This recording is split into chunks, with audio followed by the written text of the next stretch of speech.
Hello guys and welcome back to Planet 40k. We are doing our countdown to Christmas. We are on the 19th of December and we've got another video for you today. Now the two units in question today, I don't know how often they're getting picked at the moment, but they're a really close comparison, so I thought they need to be put into a video.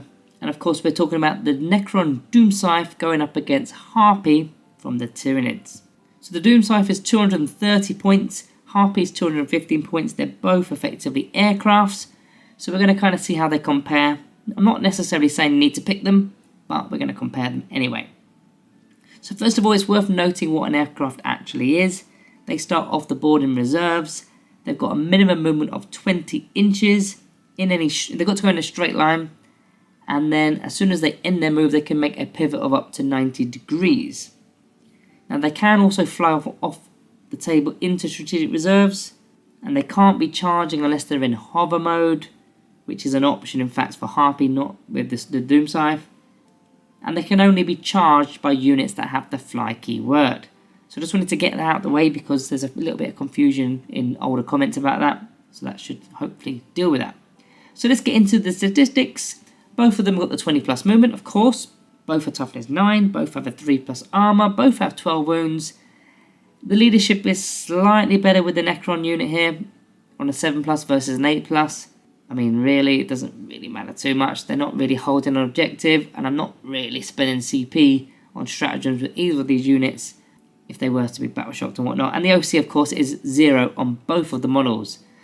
I mean, if I have to split them, you've got to split them because of the leadership. But that is really it. There's nothing else that can split them, so it's a very minor point to the Doomscythe, but nothing more. Ability-wise, they've both got Deadly Demise D3. So if they do explode, or if you do roll a 6 when they get destroyed, they'll be causing D3 mortal wounds to the nearby units. Now, in terms of the core rules, the Harpy has hover. So in fact, before we carry on with these abilities, let's check out what hover actually is. So some aircraft models have hover listed in their abilities. And when you're declaring your battle formation, so it's like when you're doing your reserves and your deep strike units and your leaders and that kind of stuff, when you're declaring those, you can also declare if this model is in hover mode or in aircraft mode. If it's in hover mode, then until the end of the battle, the move characteristic is changed to 20. So not 20 plus, so it's not a minimum of 20 and then going wherever you want. It is now just purely movement of 20. It loses the aircraft keyword and loses all associated rules for being an aircraft model. So there's a few rules that relate to the movement of being able to move over other models and also being charged and all that kind of stuff. They're also not going to be put into reserves, but they can be put into strategic reserves if you wish. Right, let's go back to those abilities for the two units. So you've got Reanimation Protocols and Synapse. We kind of already know what that is by now. I'm sure you are aware. Synapse for Harpy, though, I don't think is as key because it's not likely going to be within Synapse range. Whereas at least Reanimation Protocols affects all units for Necron. So maybe that's a better ability out of the two there for these two particular units. You've then got the Atavistic Instigation ability for the Doomscythe. So each time this model targets an enemy infantry unit with its heavy death ray.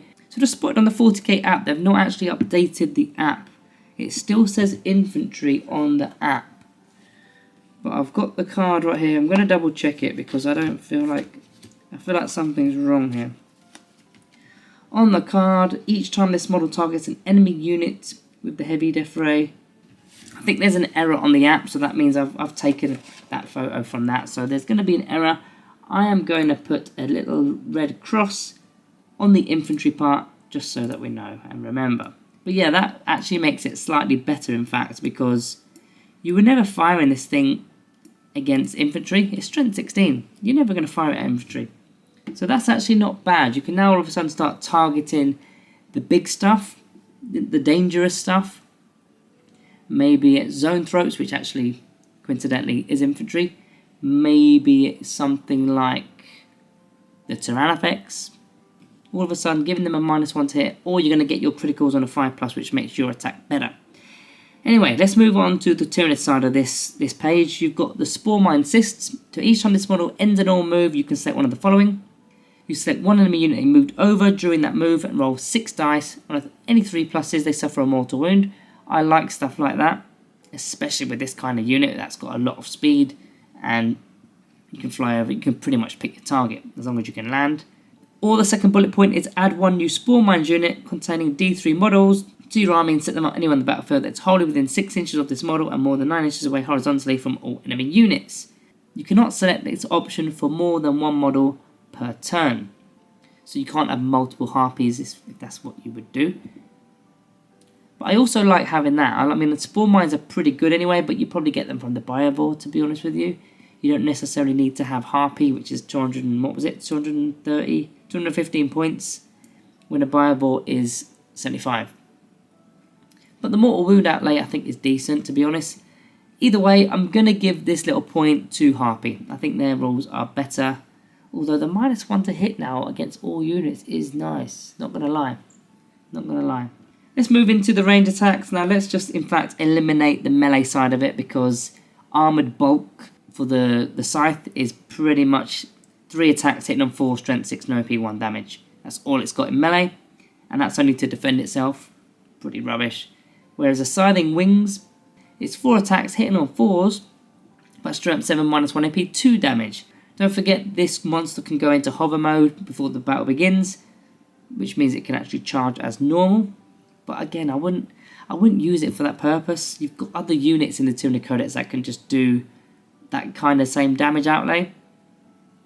But to defend itself, it's also got it. That's a mini point to Harpy. As for the range side of it, let's break this down even further. Let's just talk about the Twin Tesla Destructor versus the Stinger Salvos, because that's like the sort of the lighter gun out of the two.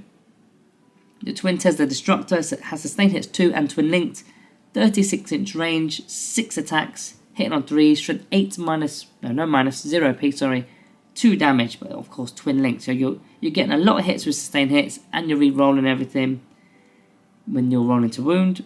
2 damage. I think that's a decent anti-marine gun, to be honest with you. It's not bad at all. The Stinger Salvos, only 24-inch range.